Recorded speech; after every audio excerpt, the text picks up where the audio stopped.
Hello guys, সবাই কেমন আছেন? আশা করি সবাই ভালোই আছেন। আজকে যে রেসিপিটা শেয়ার করছি, এই রেসিপিটা আমি রাতে বানিয়েছি। সেটা ভিডিওর কোয়ালিটি দেখেই বুঝতে পারছেন। ভিডিওটা আসলে ছাড়তে চেয়েছিলাম না, কিন্তু আমার কাছে এই মুহূর্তে আর কোনো ভিডিও না থাকায় ভাবলাম এই ভিডিওটা শেয়ার করি। যেহেতু একটুখানি ক্যাপচার করেইছিলাম। তো আমরা পোলাও বানাই খুবই একেবারেই সাদামাটা উপায়ে, মানে বেশি কিছু ব্যবহার করি না আরকি। একেবারে সাদা পোলাও আপনাদের সাথে শেয়ার করছি। তার জন্য ১ম এই বেরেস্তা বানিয়ে নেওয়া হলো, অর্থাৎ পেঁয়াজ ভেজে নেওয়া হলো। এরপর ওই তেলের মধ্যে দিয়ে দেওয়া হলো পোলাওয়ের চাল। পোলাওয়ের চালটা ভালো করে তেলে আগে ভেজে নিতে হবে। পোলাওর চালটা কিন্তু বেশ কয়েকবার ধুয়ে নেওয়া হয়েছে। এরপরে এর মধ্যে দেওয়া হয়েছে রসুন বাটা, মানে আদা রসুন বাটা একসাথেই থাকে।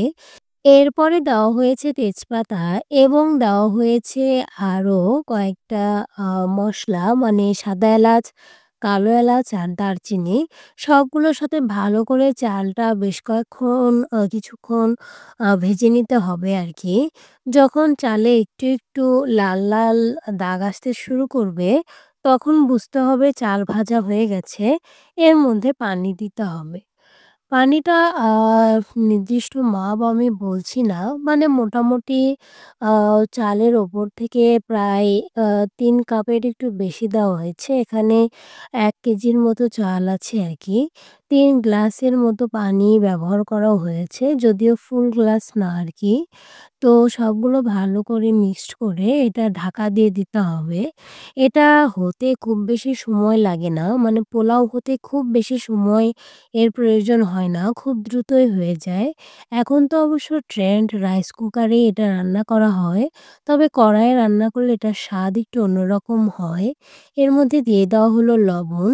এরপর ঢাকা দিয়ে কিছুক্ষণ রেখে দিলে এটা হয়ে যাবে। দেখুন, কিছুক্ষণ পরে এটা এরকম অবস্থায় আসবে আরকি। পানিটা যদিও এখনো ফুলফিল ভাবে শুকায়নি, তবুও এটা নেড়েচেড়ে দিতে হবে যাতে আ নিচে লেগে না ধরে আরকি।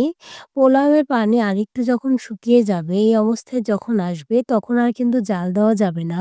আবার নিচে নামিয়েও রাখা যাবে না।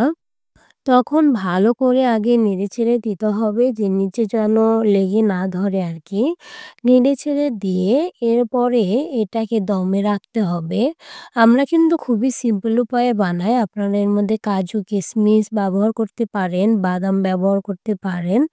এই যে জালটা নিভিয়ে কয়লার জালের উপর রেখে দেওয়া হয়েছে, এটা কিন্তু খুবই ঝরঝরে হয়েছে, সেটা দেখেই বুঝতে পারছেন। তো ভিডিওটি দেখার জন্য ধন্যবাদ।